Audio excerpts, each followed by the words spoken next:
Dynamite Daniel Dubois stopped the undefeated Filip Hrgovic to become the IBF interim champ in what was a great performance for Dubois. Now, the first couple rounds were really good. Both men were exchanging back and forth. Hrgovic was outlanding them, but I thought from the start Dubois was coming off looking better in the exchanges, more explosive. He was taking Hrgovic shots well and giving back. And yeah, just when they met in the middle, Dubois came off looking better. But still, a lot of good work from Hrgovic. You know, you can give him either the first 2 rounds. But Hrgovic did look tired by round 3. Now, we saw Hrgovic looking tired in the Zhang fight. And from this point, he just starts to fight in spurts, not as consistently active.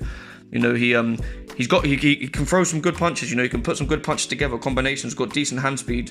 But yeah, it's in spurts, and for the most part, he's plodding around. And this made Dubois come off looking even better in the exchanges.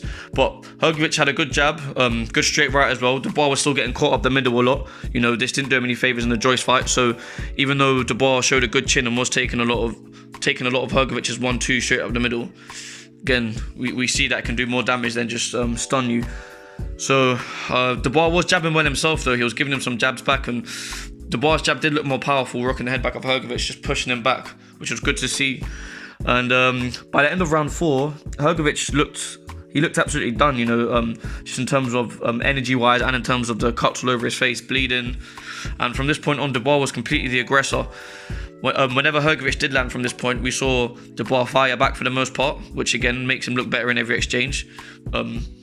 Dominating the course of the round, throwing combinations. And come round 6, I mean, round 6 was basically a round off for Hrgovic. Dubois completely outworked him in this round. And then round 7, we saw the work really start to get put on. We saw, you know, whenever Hrgovic did throw something, we saw Dubois slip and counter. We saw Dubois back him up with combos, thrown to the head and body. You know, this is definitely the best round of the fight for either men so far. Obviously, Dubois' best round. But yeah, just completely punched them up this round. Best way to put it, really. And actually stunned him towards the end of the round. Then there was an accidental head clash, which brought Hrgovic a break because the referee had to break it up. And then stunned him again with about 5 seconds to go. And Hrgovic was saved by the bell. You know, if there wasn't that break of the action for the accidental clash of the heads, Dubois would have taken him out at the end of round 7, I think. And then start of round 8, Dubois starts to put the work on him straight away, as you would if you had someone in that state at the end of the previous round. And yeah, doctor stoppage for the cuts. So it's a doctor stoppage loss for Hrgovic and a stoppage victory for Dubois. I do think Dubois would have went on to stop him anyway. You know, no one's questioning like, oh, Hrgovic would have been outboxing him. Now, Dubois would have outworked him, probably stopped him late. Even if he didn't stop him late, you know, Hrgovic is a tough guy. Hrgovic obviously has a chin as well. Let me not, you know, go without saying that. Hrgovic does have a chin as well, but Dubois would have probably picked up most of the rounds at that point and probably would have picked up all the rest of the rounds from that point on till round 12.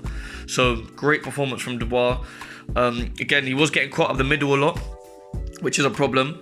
I think it's just because his right hand's just so tense up against the right hand side of his jaw just to block the left hook, but it doesn't move from there. You need to have your right hand a bit more defensively active, you know, being more ready to parry. So yeah, maybe he can fix up on that.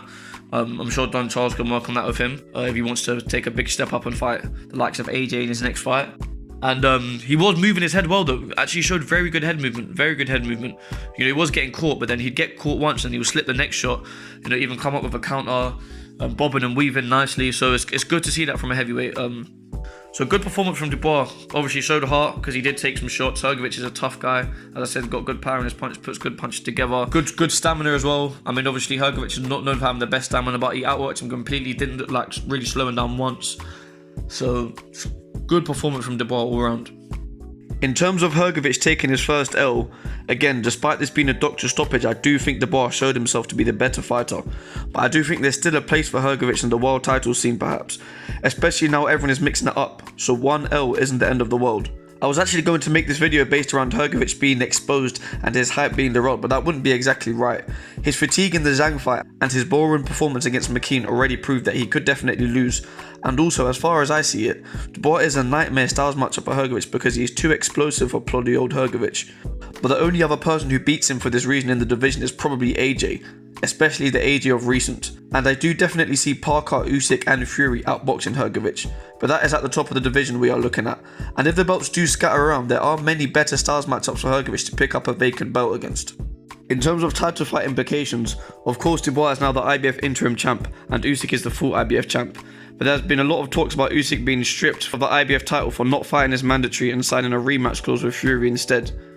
There have also been a lot of talks over the last couple of days about AJ possibly fighting Dubois in September at Wembley Stadium for the vacant IBF title. Although I'm pleased with the Dubois win, and Hrgovic is not really a fan favourite, you can kind of feel for Hrgovic in terms of giving up his mandatory spot for taking on the dangerous Dubois, who was ranked 4th in the IBF. But if Hrgovic did end up fighting AJ for the vacant IBF strap, I reckon AJ would have battered him anyway. But yeah, you've got to take your hat off to Dubois for coming back strong after taking his second L. 2 wins now since that loss to Usyk. In terms of his first loss, he was only 23 at the time, and he was actually getting the better of Joyce, but obviously he got constantly caught with the jab, and this didn't end up going well for him. And the second loss, came to the best fighter in the world, and it was in controversial fashion. Drop your predictions down below for Dubois vs AJ, and let me know what improvements Dubois needs to make if that fight with AJ does get made. Funnily enough, there are rumours that a young Dubois hurt AJ in sparring, which is funny because Dubois just defeated Hrgovic, who previously put it on him in sparring. As far as right now, I do think AJ beats Dubois. But why does my take on this matter? I'm just an Omega male who watches on my couch. But do be sure to leave your comments down below, and you have been listening to O.M.E Boxing.